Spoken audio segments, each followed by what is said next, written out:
देखिए आज हम लोग एक्सरसाइज 3.3 का क्वेश्चन नंबर 1 देखेंगे। इसमें क्या है, हम लोग सीखेंगे प्रतिस्थापन विधि। क्या सीखेंगे? प्रतिस्थापन विधि। देखिए जो दो चर वाला रैखिक समीकरण है, दो चर वाला रैखिक समीकरण है, उसको हल करने की 5 विधियां हैं। दो चर वाला रैखिक समीकरण को हल करने की 5 विधियां हैं। मैं गिना देता हूं आप लोगों को। सबसे पहला है जो आप लोग सीखे ग्राफीय विधि। क्या? ग्राफीय विधि। और अभी हम लोग सीखेंगे प्रतिस्थापन विधि। क्या सीखेंगे? प्रतिस्थापन विधि। उसके बाद सीखेंगे विलोपन विधि। क्या? विलोपन विधि। उसके बाद सीखेंगे वज्र गुणन विधि। कौन विधि? वज्र गुणन विधि। 4 विधियां हो गया। प्रतिस्थापन विधि, शुरू ग्राफीय विधि हो गया, फिर प्रतिस्थापन विधि, विलोपन विधि, वज्र गुणन विधि और एक और विधि है तुलनात्मक विधि। क्या? तुलनात्मक विधि। जो यहाँ आप लोगों को नहीं पढ़ना है। 5 विधियां होता है इसको हल करने की। कितनी विधियां? 5 विधियां। 5 में से 4 विधियां हम आप लोग को सिखाएंगे। इससे पहले आपने सीखा ग्राफीय विधि से हल करना। क्या? ग्राफीय विधि से। आज हम लोग सीखेंगे प्रतिस्थापन विधि से x और y का मान निकालना। x और y का मान निकालना। सवाल को समझिए। सवाल क्या है? पहला सवाल x + y = 14 है ना, और x - y = 4। कह रहे कि x का क्या मान होगा और y का क्या मान होगा।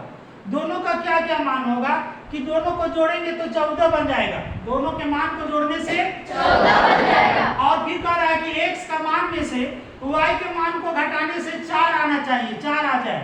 x का मान में से y का मान को घटाने से 4 आ जाए।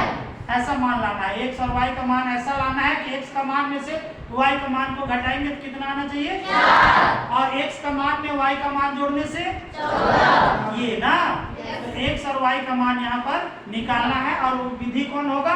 प्रतिस्थापन विधि। क्या? प्रतिस्थापन विधि। बहुत आसान है। इसको हम लोग सबसे पहले समीकरण 1 दे देंगे और इसको समीकरण 2। बहुत आसान है। बहुत आसान है। देखिएगा कैसे आसान है। यहाँ पर सबसे पहले लिखेंगे समीकरण 1 से। समीकरण 1 से। समीकरण 1 से। ठीक है, समीकरण 1 से लिखेंगे। इसको प्रेम से उतार भी लेना है। x + y = 14 उतार लिए ना? Yes sir. अब इसलिए x बराबर 14 उतार दिए, बराबर उतार दिए, 14 उतार दिया। ये जो प्लस y है उसको दाहिनी ओर ले जाएंगे। हो गया? Yes sir. अब इसको समीकरण 3 दे देंगे। समीकरण 3 वहाँ 1 2 चले ना, तो यहाँ ये समीकरण 3 हो जाएगा। पहला दूसरा यहाँ दिया और अभी जो लाया उसको तीसरा। कोई दिक्कत? No sir. अब यहाँ पर चलेंगे हम लोग। क्या करेंगे अब? समीकरण 2 में, समीकरण 2 में कम इन समीकरण 2 में, समीकरण 2 में, समीकरण 2 में x का मान, अभी x का मान लाए हैं ना? yes, x बराबर 14 - y लाए ना? yes, समीकरण 2 में x का मान रखने पर या बैठाने पर ना ऐसा लिखना रहता है। रखने पर। कोई दिक्कत क्या? No sir. समीकरण 2 में x का मान रखने पर, समीकरण 2 में x का मान रखने पर, यानी x का मान प्रतिस्थापित कर देंगे। x जगह में x नहीं लिखेंगे, x जगह में उसका मान को लिख देंगे, 14 - y लिख देंगे। पहला बात तो इसको पहले उतार लेना है। समीकरण 2 को x - y = 4 उतार दिए। अब प्रतिस्थापित कर रहे हैं, इसी चीज को प्रतिस्थापन कहेंगे। x की जगह में x अब नहीं लिखेंगे, x की जगह में क्या लिखेंगे? 14 - y। क्या लिखेंगे? 14 - y। क्या लिखेंगे? 14 - y। इसके जस्ट नीचे लिखेंगे 14 - y। समझ में आया? यही प्रतिस्थापन हो गया। ये x का मान को x के बदले 14 - y लिख दिए, वो प्रतिस्थापित होगा, y में प्रतिस्थापित हो गया। समझ गए? yes, उसके बाद ये -y जो पहले से उसको उतार देंगे। समझ में आया? yes, 14 - y तो x का मान हुआ और ये -y है उसको उतारेंगे ना? yes, समझ में आया ना? yes, बराबर उतार देंगे, 4 भी उतार देंगे। यहाँ तक समझ में आ गया है? yes, अब देखिए, और 14 ये -y और -y दोनों माइनस से जुड़ जाएगा, -2y। ठीक है? yes, इसके पीछे एक छुपा हुआ है, इसके पीछे भी एक छुपा हुआ y, तो -1y और -1y जोड़ेंगे तो -2y, कितना हो जाएगा -2y बराबर इधर 4। कोई दिक्कत? No sir. कोई दिक्कत क्या? No sir. अब क्या करेंगे, संख्या संख्या पे एक साइड ले जाएंगे और चर को बाईं ओर रहने देंगे और -2y को उतार लेंगे, -2y बाईं ओर ही। बाएं दाएं को ध्यान से देखना है मैथ बनाने में।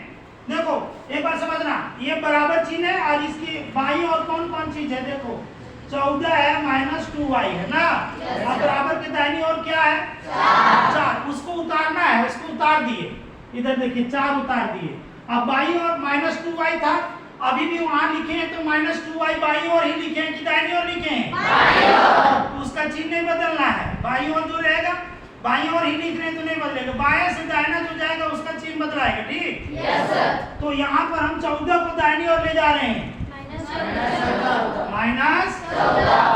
-14, ठीक है। अब क्या करेंगे, देखिए ये -2y उतार लेंगे फिर, और देखिए ये 4 का क्या चिन्ह है, और ये 14 जो है उसका क्या चिन्ह है, तो प्लस माइनस घट जाता है, प्लस माइनस घटेगा तो कितना आएगा,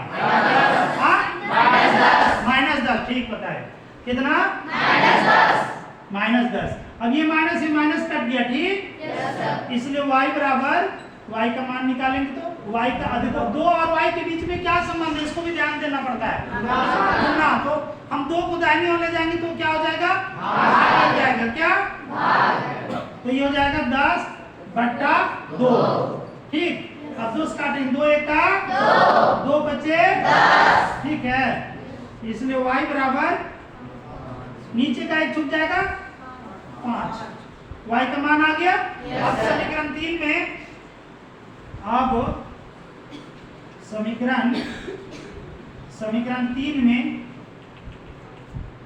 y का मान रखने पर, समीकरण 3 में y का मान रखने पर, समीकरण 3 को प्रेम से उतार लीजिए, देखिए समीकरण 3 क्या कह रहा है, x बराबर 14 माइनस y, x बराबर 14 माइनस y, उसको लिख लेना है पहले, x बराबर 14 माइनस y, फिर बराबर चिन्ह के नीचे बराबर देना है, 14 को उतार देना है, माइनस y का मान कितना रखेंगे, देखो y बराबर यहाँ लाए हैं ना, कितना लाए हैं, तो y की जगह हम क्या रख देंगे, 5 रख देंगे, ठीक। क्या बन गया, 14 घटाओ 5, 14 घटाओ 5, 14 में 5 घटाने बोल रहा है 9, कितना 9। तो इस तरह से हम लोग का आंसर आ गया, क्या क्या आंसर आया, x बराबर आ गया, x बराबर 9, x बराबर 9 और y बराबर 5।